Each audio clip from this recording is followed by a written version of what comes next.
Bismillahirrahmanirrahim. Assalamualaikum warahmatullahi wabarakatuh. Nama diberi Nuri Najwa binti Ahmad Rizal, nombor matrik 054536. Jadi pada hari ini kumpulan kami akan membentangkan tentang tajuk sumbangan gerakan Al-Salusiyah dalam kebangkitan Islam di Libya. Okey, seterusnya saya akan masuk kepada pengenalan, iaitu Sanusia adalah sebuah gerakan dakwah Islahiyah, Tajdidiyah, iaitu memperbaiki dan memperbaharui di atas dasar-dasar Al-Quran dan As-Sunnah yang muncul di Libya dan seterusnya tersebar ke utara Afrika, Sudan, Somalia dan sebahagian negara Islam. Dakwah Sanusia berdiri di Libya pada sekitar abad ke-19. Setelah pengasasnya merasakan kelemahan kaum muslimin dan keterbelakangan mereka daripada sisi agama, sosial dan juga politik. Maka dia mendirikan gerakan tajdid dengan dasar Al-Quran dan As-Sunnah ini.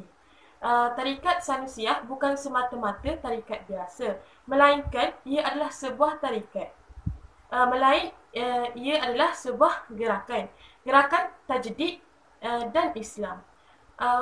Pengasasnya adalah Syekh Muhammad Ali As-Sanusi.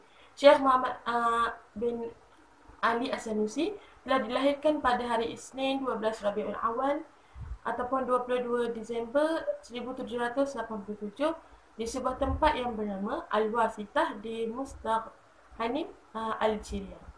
Okey, seterusnya kita melihat kepada kebangkitan Islam. Okey, apa itu kebangkitan Islam? Menurut Fazlur Rahman, kebangkitan Islam adalah satu usaha untuk membangunkan semula ajaran dan nilai-nilai Islam dalam semua bidang kehidupan. Manakala kita melihat kepada gerakan Sanusi ini sendiri, usaha Syekh As-Sanusi dalam membentuk dan memupuk masyarakat Libya dengan nilai-nilai Islam melalui dakwah dan tarbiyah Islamiah dalam gerakan As-Sanusiyah yang ditubuhkan olehnya.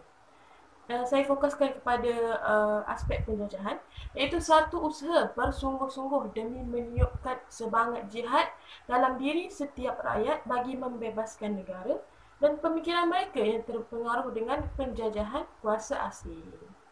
Okey, saya akan ceritakan secara umum tentang sejarah penyembuhan gerakan As-Sanusiyah ini. Okey, sejak abad ke-18 Masihi, umat Islam mengalami kemunduran dalam pelbagai bidang. Umat Islam terkebelakang dalam bidang ilmu, sosial budaya, ekonomi dan juga politik. Dalam bidang ekonomi, umat Islam mengalami kemiskinan. Begitu juga dalam bidang politik, wilayah umat Islam yang tadinya sangat luas terpecah-pecah dan kemudian banyak menjadi jajahan para kolonial. Jadi, menghadapi keadaan demikian, muncullah beberapa gerakan yang berusaha membangkitkan kembali umat Islam. Di Saudi Arabia ada kelompok Wahabi, di Mesir ada Jamaluddin Al-Afghani dengan konsep pan-Islamismenya, dan difokuskan di sini adalah di Libya dikenal sebagai gerakan As-Sanusiyah. Jadi, gerakan Sanusiyah ini muncul bersamaan dengan kemunduran Turki Utsmaniyah. Pada saat itu, wilayah Turki Utsmani sangat luas, tapi berlaku kemunduran dalam bidang sosial, ekonomi dan juga politik. Selain itu, pemerintahan Turki Utsmani juga dilanda perpecahan kerana ketidakpuasan terhadap kekhalifahan.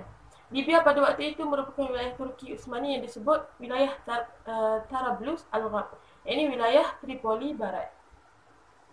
Okey, keadaan Turki yang demikian membuat Libya menjadi daerah jajahan Eropah. Libya pernah dijajah oleh Perancis dan kemudian oleh Itali. Jadi gerakan Sanusiyah ni tercatat sebagai kelompok yang sangat kuat melawan penjajahan Perancis dan Itali terhadap Libya. Salah satu panglima yang bernama Omar Mukhtar merupakan pejuang yang paling ditakuti. Ia merupakan tokoh terkenal sampai kisahnya difilmkan dengan judul Lion of the Desert. Okey, kita lihat sikit pada tujuan penyembuhan. Gerakan ini ditubuhkan untuk tujuan menentang kekejaman pemerintahan Al-Qaramanli. Di samping itu untuk membebaskan Libya daripada penjajahan kuasa barat yang dijajah oleh Itali.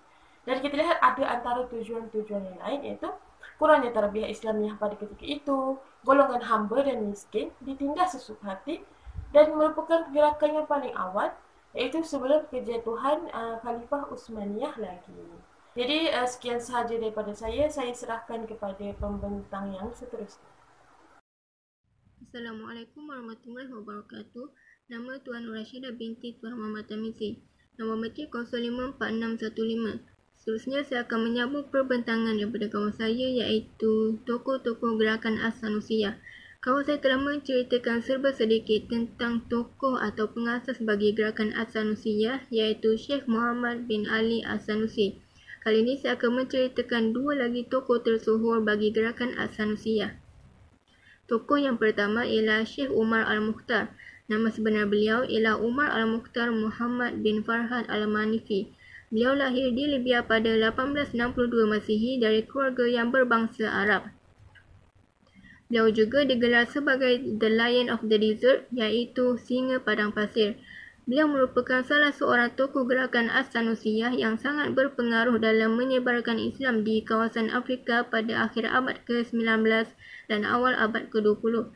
Beliau mula belajar membaca, menulis, menghafal Al-Quran dan hadis serta pengetahuan agama lainnya di Janzur, Libya. Beliau sering berkunjung ke pusat gerakan Sanusiyah di kota Jagub yang penuh dengan pendidikan bagi mendalami pelbagai ilmu Al-Quran, hadis, bahasa, fiqh, mantik, sastera dan sejarah. Beliau dipilih menjadi syekh di Zawiyat Al-Qusur pada tahun 1890 Masihi untuk mengurus segala aktiviti gerakan Sanusiyah. Pada 1931 Masihi, Syekh Umar Al-Mukhtar ditangkap dan dijatuhkan hukuman mati oleh penjajah Itali. Tokoh yang kedua ialah Syekh Ahmed Sharif As-Sanusi. Beliau lahir di Jagub, Libya pada 1873 Masihi. Beliau merupakan pemimpin tertinggi dalam pemerintahan Sanusiyah. Beliau pernah memimpin perlawanan di Cyrenaica, Fezzan dan Sritika yang dibantu oleh Turki dan Jerman. Ahmad Sharif pernah mengalami kekalahan dengan Inggeris dan disebabkan itu beliau menyerahkan segala kawalan politik dan ketenteraan kepada sepupunya iaitu Muhammad Idris Al-Sanusi, anak kepada Muhammad Al-Mahdi dan cucu kepada Muhammad bin Ali Al-Sanusi. Pengaruh Ahmad Sharif semakin lama semakin pudar sehinggalah beliau meninggalkan Libya pada 1918 Masihi dan berhijrah ke Istanbul. Beliau kemudian meninggal dunia di Damaskus pada 10 Mac 1933. Terusnya saya akan menceritakan serba sedikit tentang pengaruh gerakan As-Sanusiyah. Sebahagian besar tarekat Sanusiyah tersebar di wilayah Afrika Utara dan mendapat pengikut baru dari wilayah tersebut. Terdapat lebih daripada 50 zawiyah iaitu pondok yang telah didirikan ketika kepimpinan Said Al-Mahdi. Pada akhir tahun 1920, jumlah zawiyah telah berkembang menjadi 146 buah. Ketika kerajaan Turki Uthmaniyah menakluk 3 wilayah di Libya semenjak abad ke-16, penguasaan terhadap wilayah tersebut menjadi kurang berkesan kerana lokasinya yang terletak jauh dari pusat kekuasaan. Tarekat Sanusiyah menguasai wilayah tersebut ketika pengaruh kerajaan Turki Uthmaniyah sudah mula menghilang. Para pemimpin tarekat Sanusiyah lebih mudah mendapat pengaruhnya di Libya. Sekian itu sahaja daripada saya. Terima kasih.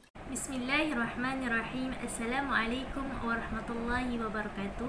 Nama diberi Nur Hibah binti Muhammad Nordin. Nombor metrik 054690. InsyaAllah saya akan meneruskan pembentangan sahabat-sahabat saya iaitu berkaitan sumbangan gerakan As-Sanusiyah dalam kebangkitan Islam di Libya.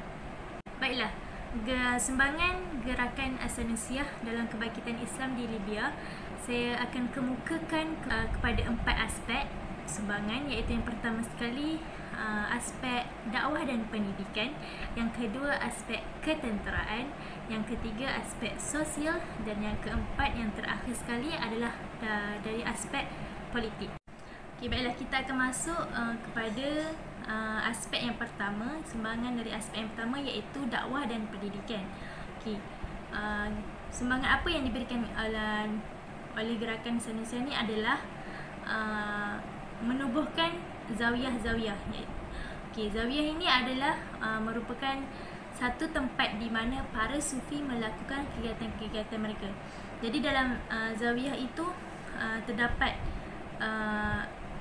banyak tempat, iaitu antaranya rumah syekh dan keluarganya, tempat-tempat ibadat, masjid, tempat-tempat istirahat, tempat-tempat rehat bagi orang-orang yang sedang bermusafir, tempat pengumpulan dan penyimpanan barang dagangan. Jadi kenapa disebut Zawiyah ini tempat para sufi? Kerana gerakan As-Sanusiah ini juga merupakan salah satu gerakan yang mengamalkan tarikat-tarikat, iaitu amalan-amalan tasawuf. Okay. Jadi melalui Zawiyah inilah gerakan As-Sanusiah ini memperluaskan ataupun memperluas dan mempengaruhi masyarakat di Libya untuk menentang kolonialisme Eropah, iaitu penjajahan Eropah. Selain itu, Zawiyah juga memainkan peranan yang penting bagi gerakan As-Sanusiah untuk dikenali oleh masyarakat Libya. Kerana apa? Zawiyah ini merupakan satu tempat yang pertama kalinya gerakan As-Sanusiah menubuhkannya di sekitar kawasan di Libya. Dan pertama kalinya gerakan As-Sanusiah ini menubuhkan Zawiyah adalah di wilayah Cyrenaica, Libya. Baiklah, kita akan teruskan kepada aspek yang kedua, iaitu aspek ketenteraan. Okey, sumbangan dari aspek ketenteraan yang mana gerakan As-Sanusiah ini amat menitik beratkan semangat jihad dalam kalangan masyarakat Libya dan juga pasukan tentera As-Sanusiah. Jadi gerakan As-Sanusiah ini mempunyai satu pasukan tentera yang digelar Mujahidin di bawah pimpinan Muhammad Idris dan Umar Al-Mukhtar, iaitu panglima pasukan Sanusiah yang digelar sebagai Singa Padang Pasir. Okay, jadi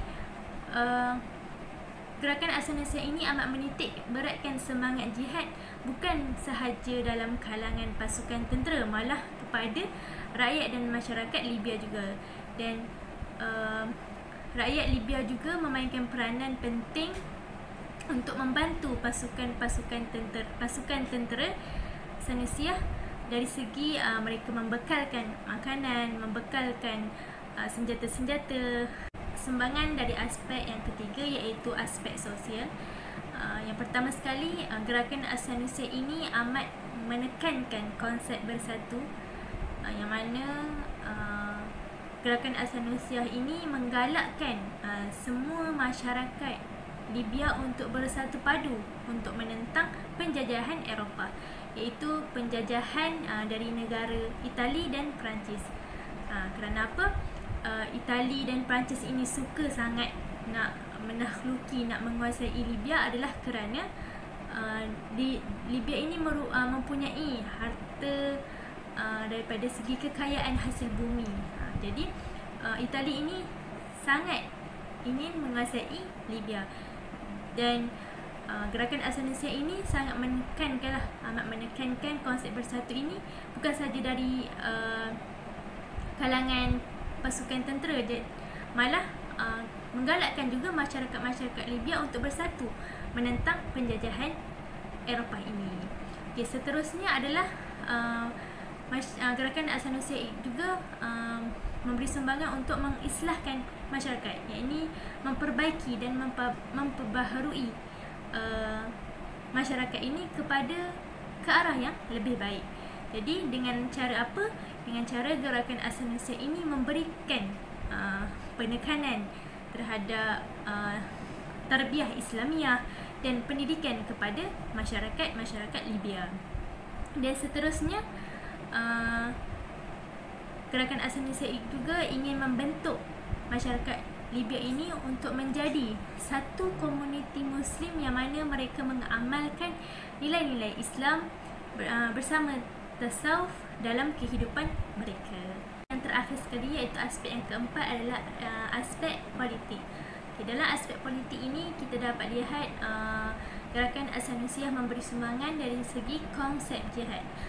Konsep jihad ini boleh dilihat daripada pasukan tentera Mujahidin, di mana target konsep jihad ini adalah untuk membentuk ataupun mempersiapkan satu barisan organisasi dan politik demi kebangkitan Islam untuk menentang penjajahan kolonialisme, iaitu penjajahan Eropah. Dan konsep jihad yang diterapkan oleh gerakan As-Sanasiyah ini adalah merupakan peperangan untuk menentang kolonialisme yang menjajah kemerdekaan umat manusia.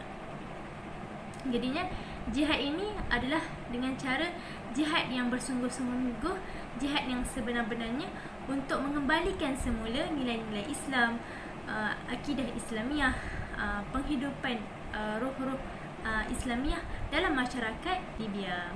Aspek politik, apa yang dapat kita lihat, sumbangan yang diberikan oleh gerakan As-Sanasiyah juga adalah melalui pemerintahan Raja Idris. Raja Idris ini nama sebenar beliau adalah Muhammad Idris As-Sanusi, yang mana beliau ini merupakan cucu kepada pengasas gerakan As-Sanasiyah itu sendiri, iaitu Muhammad bin Ali As-Sanusi. Melalui pemerintahan beliau inilah Libya telah mendapat kemerdekaan yang mana telah diumumkan oleh PBB pada tahun 1951. Dan selain itu, Muhammad Idris juga telah menggelarkan dirinya sebagai Amir, iaitu ketua di Crineika, iaitu salah sebuah wilayah di Libya. Dan Raja Idris juga menjadi raja yang pertama dan terakhir di Libya sebelum beliau digulingkan oleh Muammar Gaddafi. Dan kita boleh lihat sumbangan gerakan ini adalah Raja Idris ini berjaya untuk membangunkan Libya sebagai sebuah negara Libya moden. Dapat disimpulkan bahawa gerakan As-Sanasiyah ini merupakan satu gerakan revivalis. Revivalis ini adalah bermaksud reaksi terhadap perubahan akibat modernisme, iaitu mereka ini menginginkan mengembalikan nilai-nilai Islam dalam sesebuah masyarakat. Dan apakah faktor yang menyebab ataupun menjadikan gerakan As-Sanasiyah ini layak digelar gerakan revivalis adalah kerana perjuangan gerakan ini adalah untuk memperjuangkan ataupun untuk menentang kolonialisme, iaitu penjajahan Eropah, serta mereka ini berusaha untuk membangunkan semula dan membuat pembaharuan dalam masyarakat Libya dengan nilai-nilai Islam, dengan roh-roh Islam dan akidah Islamiah. Dan di samping itu juga, gerakan As-Sanasiyah juga berperanan memberi sumbangan dalam kebangkitan Islam di Libya dalam pelbagai aspek, meliputi aspek dakwah, pendidikan, sosial, ketenteraan, politik dan sebagainya. Selain itu juga, gerakan As-Sanasiyah juga adalah sebuah gerakan yang berjaya memerdekakan Libya daripada cengkaman penjajahan Eropah, iaitu dari negara Itali yang ingin menguasai Libya pada suatu ketika dahulu. Dan gerakan As-Sanasiyah ini juga berjaya untuk merubah pemikiran dan kehidupan sosial di dalam kalangan masyarakat Libya. Jadi itu sahaja daripada kumpulan kami. Sekian, terima kasih. Wabillahi taufiq wal hidayah. Wassalamualaikum warahmatullahi wabarakatuh.